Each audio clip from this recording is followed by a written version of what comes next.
சீதா ராதாகிருஷ்ணன் அவர்களுடைய ஆன்டிசிபேட்டரி பெயில நீதிமன்றம் நிராகரிச்சின் அடிப்படையில் அவர் வந்து கைது செய்யப்பட்டுள்ளார். அவர் என்ன பேசினார்னு எல்லாருக்கும் பார்த்திருப்பீங்க. அவர் என்ன மாதிரியான அவதூறாக முதல்வருடைய குடும்பத்தை சேர்ந்தவர்கள் மற்ற எல்லாரையும் தனிப்பட்ட முறையில் எவ்வளவு கேவலமா பேசினார் தெரியும்.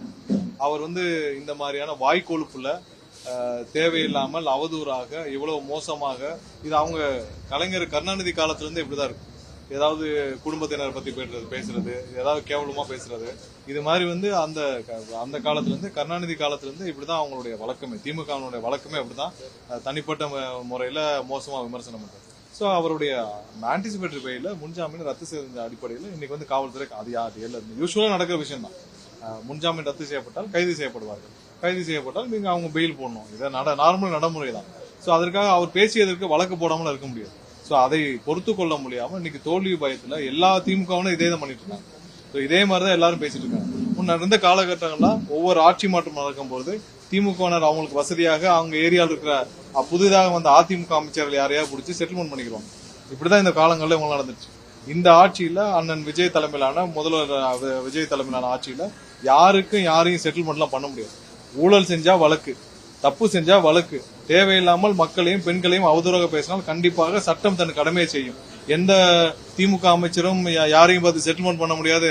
எந்த ஆட்சி மாற்றம் வந்தாலும் ஊழலுக்கு ஒரு பணத்தை கொடுத்து காம்பன்சேட்டும் பண்ண முடியாது.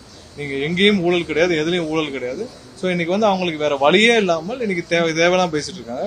சோ அனிதா ராதாகிருஷ்ணன் மாதிரியான ஆட்கள் வந்து நபர்கள் வந்து தவம் இருந்தாலும் தமிழக வெற்றிக்கு வந்து சேர்த்துக்க மாட்டோம்.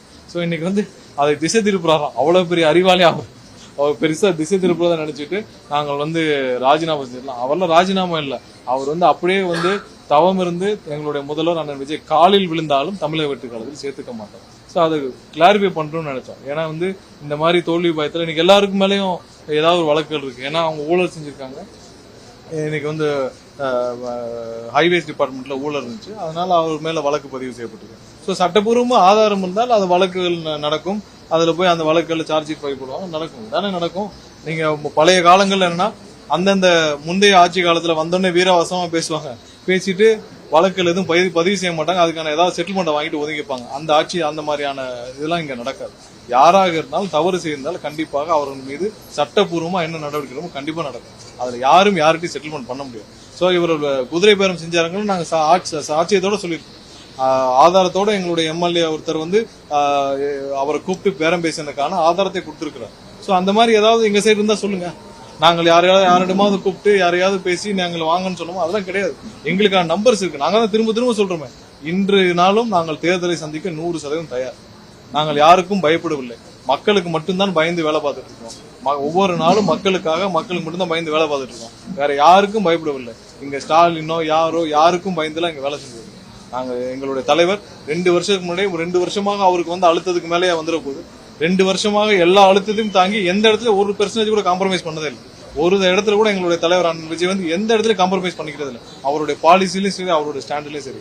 சோ அனிதா ராதாகிருஷ்ணன் மாதிரி ஆட்கள் இன்னும் நிறைய பேர் திமுகல என்ன தவறு செஞ்சாங்களோ அந்த தவறுக்கான வழக்குகள் கண்டிப்பா வரும். இதுல நாங்களும் யாரும் இன்ஃபுளுன்ஸ் பண்றதும் வாய்ப்பே இல்லை. நாங்க எந்த விதமான அந்த மாதிரியான தவறான வேலையில செய்ய வேண்டிய அவசியம் எங்களுக்கு கிடையாது. அவரை யார் வந்து ரிசைன் பண்ணி நீங்க வந்து தமிழக வெற்றி கழகத்துல சேர சொன்னாங்க ஆதாரத்தோடு சொல்லுங்க. கண்டிப்பாக அந்த மாதிரி ஏதாவது 1% உண்மை இருந்தாலும் அவர் சொல்வதே நாங்கள். சோ இது மாதிரி இன்னும் நிறைய பேர் வருவாங்க. இன்னும் பல பேர் வந்து தலைமுறைவாக வெளியில இருக்காங்க. இவர்கள் செய்த தவறுக்கு ஆன வழக்குகள் தான். எதுலயும் நாங்கள் எந்த விதத்திலையும் எந்த விதத்திலையும் பழிவாங்கவோ ஜோடிக்கவோ இல்லை. அதுக்கான அவசியம் இல்லை. இவர்கள் ஒரு பொருட்டே கிடையாது. எங்களுடைய தலைவர் முன்னால் அண்ணன் விஜய் முன்னால் இவரெல்லாம் ஒரு பொருட்டே கிடையாது. மக்கள் விரோத செயல், மக்களுக்கு எதிரான செயல், மக்களுக்கு எதிராக என்னென்ன செய்யணுமோ ஊரை கொள்ளையடித்து ஒரு குடும்பத்தை வளர்த்த நபர்கள் இன்னைக்கு மக்களுடைய முழு ஆதரவோடு இருக்கிற எங்கள் தலைவர் முன்னால் இவர்கள் ஒரு பொருட்டே கிடையாது.